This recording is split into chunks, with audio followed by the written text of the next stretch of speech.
One of the most divisive issues in golf today is technology, and in particular the development of the golf ball.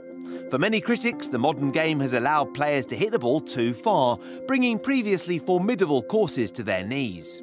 We asked the top senior players how advancements in technology have helped their game, and whether they think the evolution of this side of golf has been a good thing. Well, it's amazing. You know, here I am at 57 years old, and I still hit it as far as I did when I was, 20 years, 30 years younger. Even though my club speed, is a lot less, the ball now goes 7 yards further. Guaranteed, it's no matter who hits it, you're going to hit it 7 yards further. And with the 460cc heads, the metal, and that COR with spring technology off the club face, and technology is great. It's kept the old guys playing. I mean, if we still had to use the equipment I used 30 years ago and playing out here, we would probably be sitting on the couch because this game would be very difficult. We all talk about technology and everything else, but the players themselves are getting on a lot better as well. I can give you an example, like swimmers. I know from some good sources that some of the earlier swimmers now, the girl swimmers, are doing exact time. 11 and 12-year-olds are doing exact times as when Mark Spitz won 8 gold medals.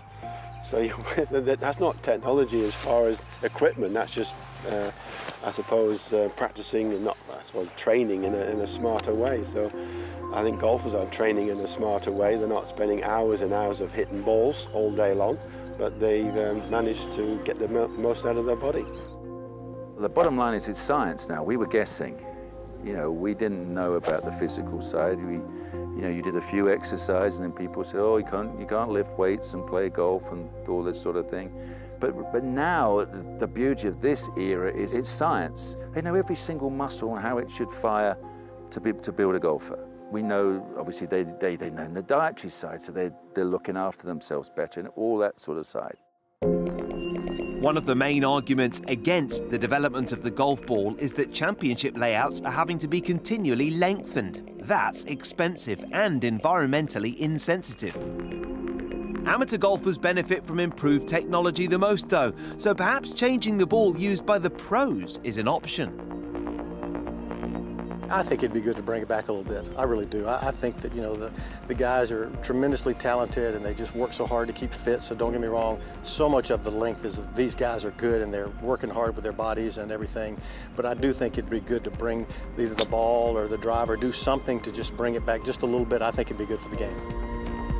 If we brought the size of the driver head down, just make it more difficult, more rewarding if you are a really good striker of the ball. Because, back in persimmon days, there was only a handful who really struck a persimmon really well.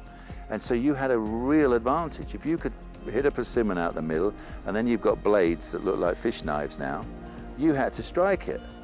And obviously we know the sweet spot is, I'm sure, doubled the size. That's made an enormous difference. There's 101 guys who hit it 285 minimum through the air. I mean, it's unbelievable. We didn't get it 285. You got it 245 through the air, and Greg was one of the longest. Seve was long. I mean, they get it 280s or occasionally 300. So I'd love that. Just make that more difficult. Bring that back down. The way to rein it in is to make the golf courses more penalizing off the tee. They're not going to bring the ball back. That's not going to happen. I think everybody knows that. So, but also, in our sport, like every other sport, athletes get bigger, stronger, faster, more knowledge, more upbringing's different. It's different. Any other sport, right?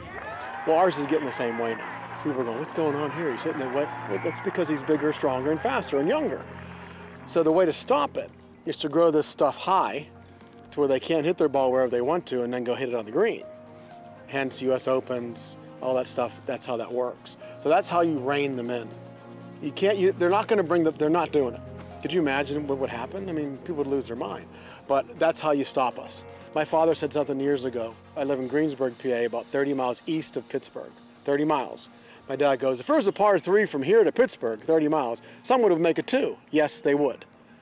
But if everything's length doesn't hurt us, and even us, but narrow and firm and fast and high rough, that's what stops us, period.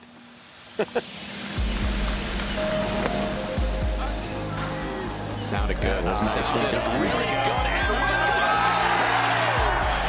Tournaments are still often decided by magic moments, so setting up courses to take away the advantage of long hitters is one solution.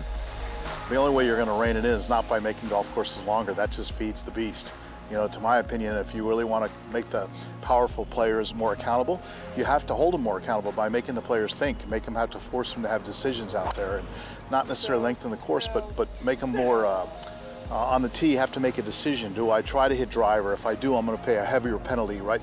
Where now they just get up and don't think about anything, just bombs away and it's straight up in the air. You don't see, you know, the days of a Lee Trevino or a Corey Pavin who worked the ball around the golf course. You don't see that as much anymore in the golf, which I think is a shame. And some really, truly, some of the greatest holes in golf necessarily aren't the longest holes. The postage stamp at Troon, or number 12 at Augusta National. You know, some short holes, number 10 at Riviera, where everybody can play it. Long, powerful players and shorter players. But it holds you accountable, and that's what I think they got to look at more often doing. The aim of golf remains to get the ball in the hole in as few shots as possible, but the way players get to that point will remain a debate until a definitive decision is made by the sport's governing bodies.